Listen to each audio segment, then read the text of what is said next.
Assalamualaikum warahmatullahi wabarakatuh. Kami dari kelompok 3 akan mempresentasikan tentang orientasi. Yang pertama yaitu pengertian orientasi. Orientasi adalah upaya pelatihan dan pengembangan awal bagi para karyawan baru yang memberikan mereka informasi mengenai perusahaan, jabatan, dan kelompok kerja. Orientasi berarti penyediaan informasi dasar yang berkenaan dengan perusahaan bagi karyawan baru, yaitu informasi yang mereka perlukan untuk melaksanakan pekerjaan secara memuaskan. Informasi dasar ini mencakup fakta-fakta seperti jam kerja, cara memperoleh gaji orang-orang yang akan bekerja sama dengannya.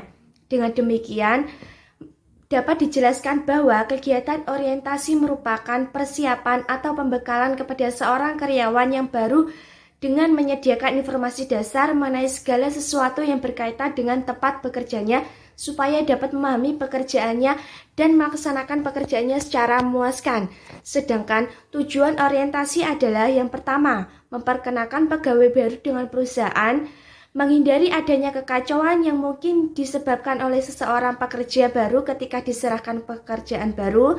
Yang ketiga, memberikan kesempatan kepada pegawai untuk menanyakan masalah tentang pekerjaan mereka yang baru.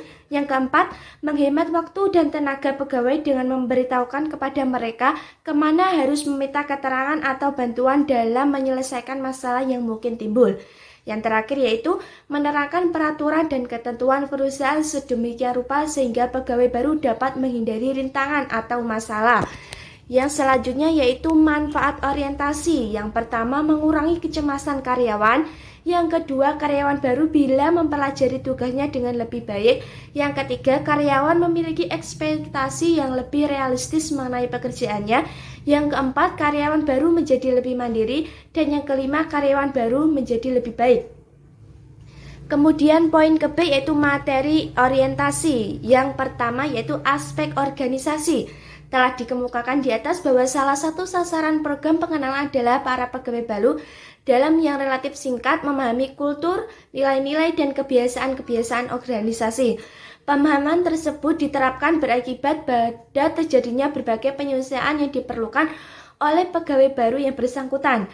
Yang kedua yaitu kepentingan pegawai baru. Kepentingan telah ditekankan di muka bahwa penyelenggaraan program pengenalan bersifat dua arah, yaitu melalui program pengenalan itu bukan hanya berbagai kewajiban pegawai baru yang diketengahkan, akan tetapi apa yang menjadi haknya, seperti penghasilan, jam kerja, hak cuti, fasilitas yang disediakan oleh organisasi, pendidikan dan pelatihan, dan perihal pensiun.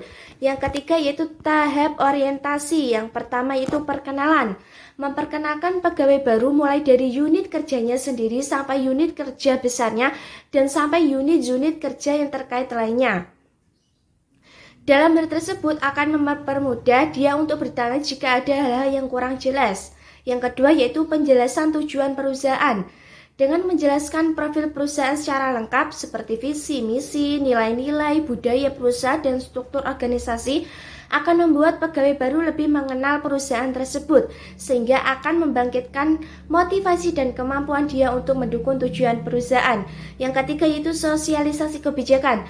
Perlu adanya sosialisasi tentang kebijakan perusahaan yang berlaku mulai dari kebijakan baik yang terkait dengan SDM seperti reward, career training, hubungan kepegawaian, penilaian, sampai termination, juga yang terkait dengan unit kerja tempat dia bekerja. Yang keempat yaitu jalur komunikasi. Membuka jalur komunikasi akan mempermudah pegawai baru menyampaikan aspirasinya maupun pertanyaan-pertanyaan.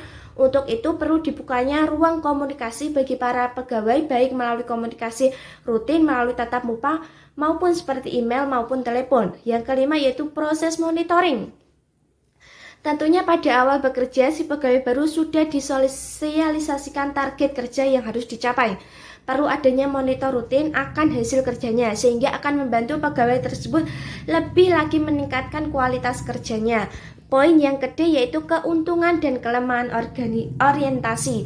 Yang pertama yaitu keuntungan orientasi, yaitu praktek SDM sebagai mengenai saran-saran mengenai bagaimana membuat orientasi karyawan lebih efektif. Beberapa studi penelitian dan survei atas pemberi kerja melaporkan bahwa sosialisasi dari karyawan-karyawan baru dan mengawal mereka pada perusahaan secara positif dipengaruhi oleh orientasi. Sehingga sosialisasi ini meningkatkan kecocokan antara orang organisasi yang juga menguatkan pandangan-pandangan positif terhadap pekerjaan. Rekan kerja dan organisasi para pemberi kerja telah menemukan nilai dan orientasi bahwa tingkat retensi karyawan akan lebih tinggi jika karyawan-karyawan baru menerima orientasi yang lebih efektif.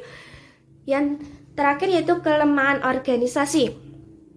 Dalam hal ini mempunyai kelemahan, yaitu walaupun bagian pegawai telah merancang program orientasi secara efektif dan juga melatih para supervisor tentang cara bagaimana melakukan orientasi pada bidangnya, namun seringkali mengalami kegagalan. Untuk dapat menghindari kesalahan umum yang dilakukan oleh para supervisor, sebaiknya bagian kepegawaian menyediakan satu pedoman yang berisikan tentang apa yang seharusnya dilakukan oleh supervisor dalam program orientasi tersebut. Cara lain yang dapat dilakukan oleh body system yaitu dengan menetapkan satu orang pekerja yang telah berpengalaman dan meminta kepadanya mengajak pegawai baru tersebut. Yang berikutnya yaitu pengertian penempatan SDM.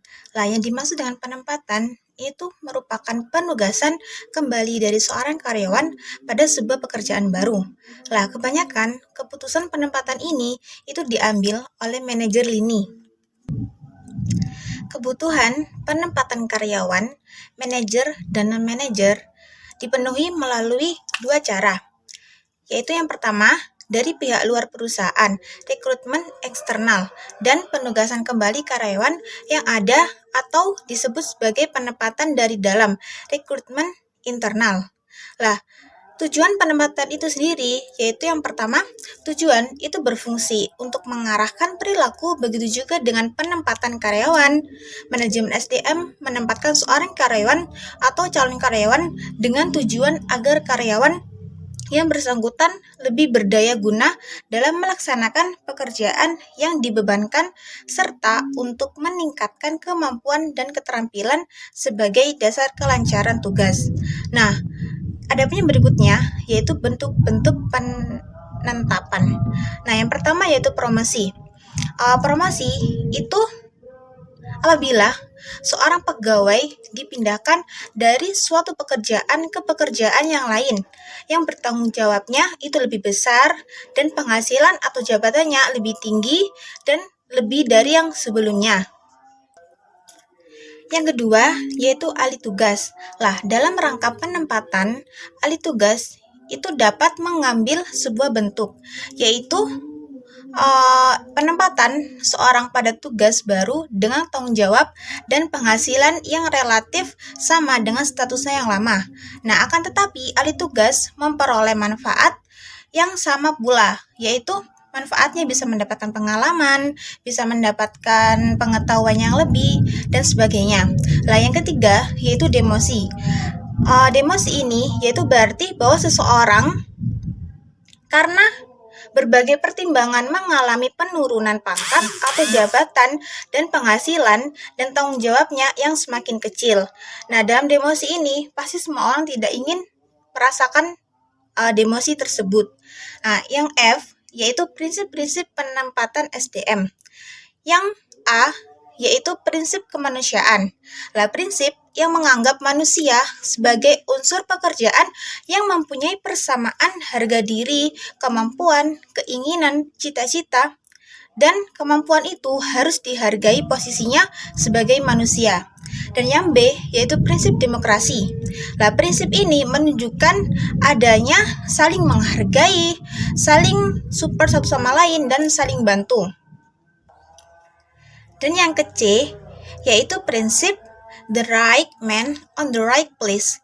Lah, prinsip ini itu tuh penting dilaksanakan dalam arti bahwa penempatan itu setiap orang dalam organisasi perlu didasarkan pada kemampuan, keahlian, pengalaman, serta pendidikan yang dimiliki oleh orang yang bersangkutan.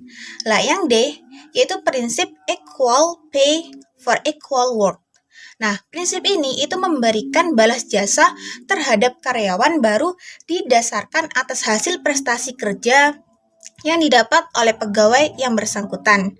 Lah, yang ke E yaitu prinsip satu arah. Nah, prinsip ini itu diterangkan dalam perusahaan terhadap setiap karyawan yang bekerja agar dapat melaksanakan tugas-tugas yang dibutuhkan dalam kesatuan arah, kesatuan pelaksanaan tugas sejalan dengan program dan rencana yang digariskan. Yang ke F yaitu prinsip kesatuan tujuan. Nah, prinsip kesatuan tujuan ini itu tuh berhubungan erat dengan prinsip satu arah yang tadi. Nah, prinsip ini itu tuh dilaksanakan karyawan harus fokus pada tujuan yang akan dicapai atau pekerjaan dari yang akan dicapai itu tadi itu harus fokus. Yang berikutnya yaitu G, prinsip kesatuan komandan. Lah, karyawan yang bekerja selalu dipengaruhi adanya komandan yang harus diberikan sehingga setiap karyawan hanya patuh pada satu atasan saja. Nah, yang terakhir yaitu H, prinsip efisiensi dan produktivitas karyawan. Nah, prinsip ini merupakan kunci ke arah tujuan perusahaan karena efisiensi dan produktivitas kerja harus dicapai dalam rangka mencapai tujuan sebuah perusahaan tersebut. Yang G, yaitu kelemahan dan keuntungan dari penempatan SDM. Yang pertama yaitu keuntungan penempatan. Teori manajemen SDM yang mutakhir itu menekankan bahwa penempatan tidak hanya berlaku bagi para pegawai baru, akan tetapi berlaku pula bagi para pegawai lama yang mengalami alih tugas dan mutasi. Dilihat dari pengertian tersebut, berarti konsep penempatan itu mencakup promosi, transfer, dan bahkan demosi sekalipun. Nah, yang kedua yaitu kelemahan penempatan. Terdapat sejumlah kelemahan dalam penempatan, misalnya dalam promosi. Staf dengan mempertimbangkan senioritas. Cara ini itu mengandung kelemahan, terutama pada kenyataan bahwa pegawai yang paling senior itu tuh belum tentu merupakan pegawai yang paling produktif dan belum tentu si pegawai senior tersebut itu tuh yang paling mampu untuk bekerja. Jadi itu adalah kelemahan dari penempatan SDM. Sekian presentasi dari kelompok 3. Apabila kurang dan lebihnya kami mohon maaf yang sebesar-besarnya. Wabillahi taufiq wal hidayah. Waridho wal inayah. Assalamualaikum warahmatullahi wabarakatuh.